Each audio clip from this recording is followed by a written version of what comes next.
Hey, so I'm going to talk about The Last Avatar, which is a show that is not technically an anime, I guess, but it's close enough to being one that people often just say it's an anime.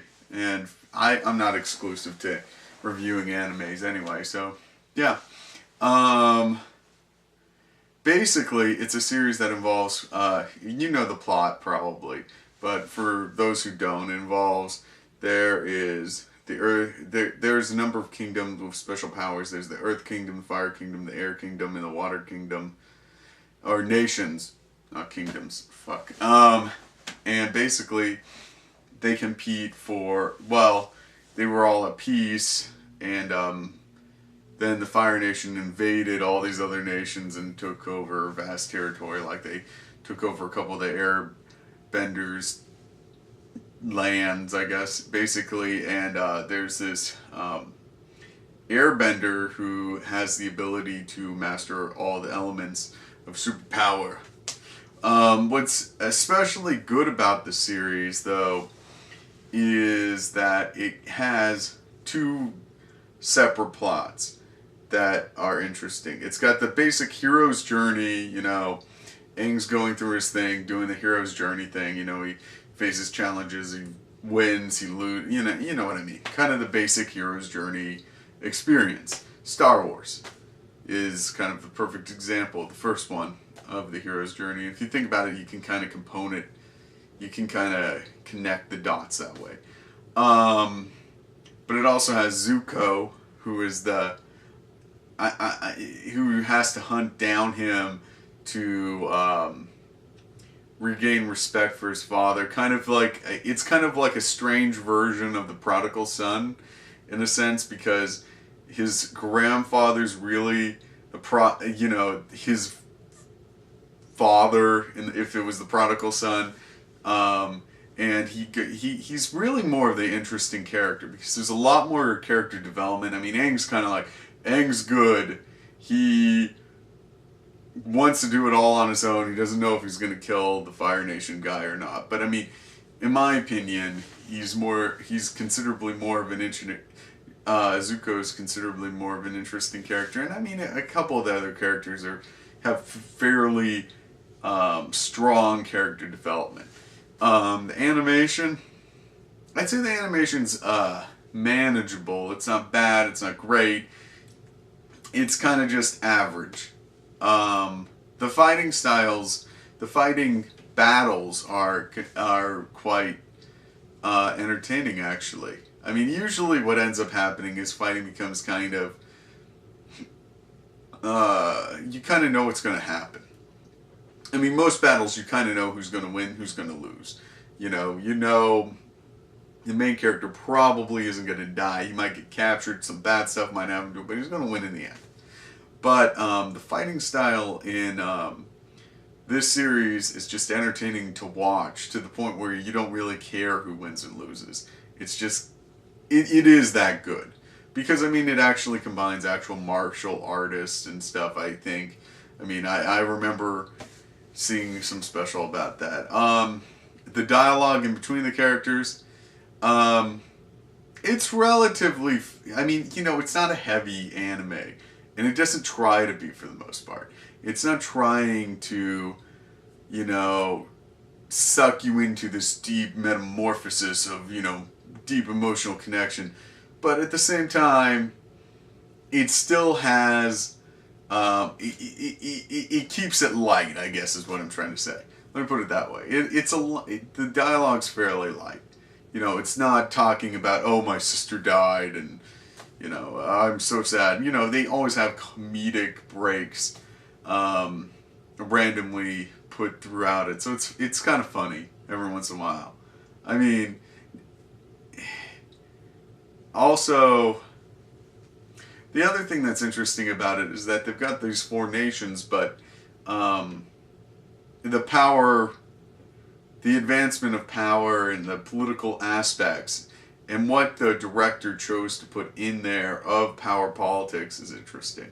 One of the most interesting characters, I have not mentioned her yet, is Zuko's sister, because at the end it's almost like I don't want to say it's not like Macbeth because it wasn't pre-arranged, but it's definitely, she takes over power, and because the way she took over power was through kind of backstabbing. She has, you know, she fears it at the same time. So then she slowly loses friends to gain power, and then eventually she ends up eliminating everybody around her. The guards that she used to take over the Earth Kingdom. It's actually really interesting. That's kind of the last couple episodes, but that part I thought was very well done because I don't know, it's almost Shakespearean, though that gets overused.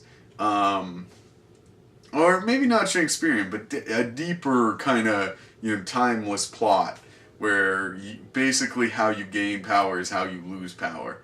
If you gain power through the mob, you live by the sword, die by the sword. Da da da da da da da. But what else about the series? What they decided to make the elements, the whole.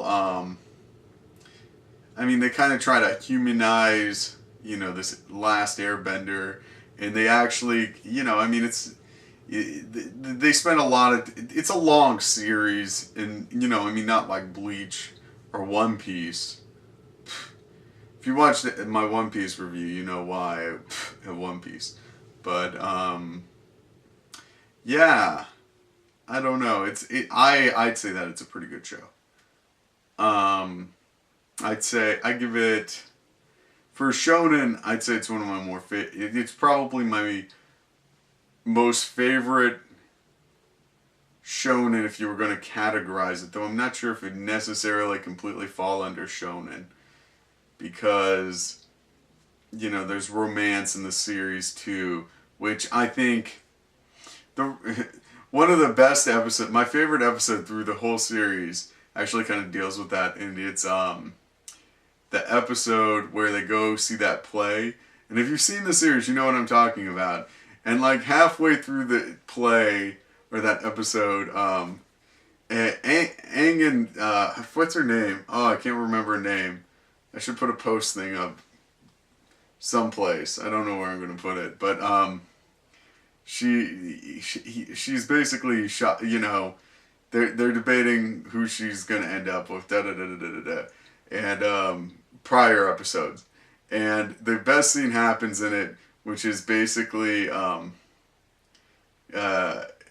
my favorite moment in the entire series is in the play. They're like, "I thought you were the Avatar's girl." In the play, they say this, and then he just kind of nods his head, and it's like, I don't know, it was hilarious. I couldn't stop laughing after that. It was the play episode's my favorite because they make fun of their own show. And they actually do a pretty good job. It's entertaining. You end up actually laughing. At least I did. And it's a pretty funny episode. Yeah. The final battle. It's a little. You know what's kind of gonna happen. They don't trick you. Also, there's some deal with a giant turtle. In the last few episodes, which I've heard people try to explain it to me, but I don't get it. There's a few things like that are like, if you read the books that they're based on, maybe you get it, but in the anime, or the quote-unquote anime form, it doesn't really connect. So, yeah. There's a few of those scenes.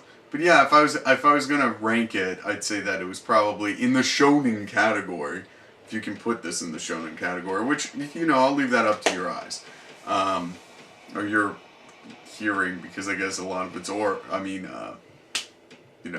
you hear it. Sorry.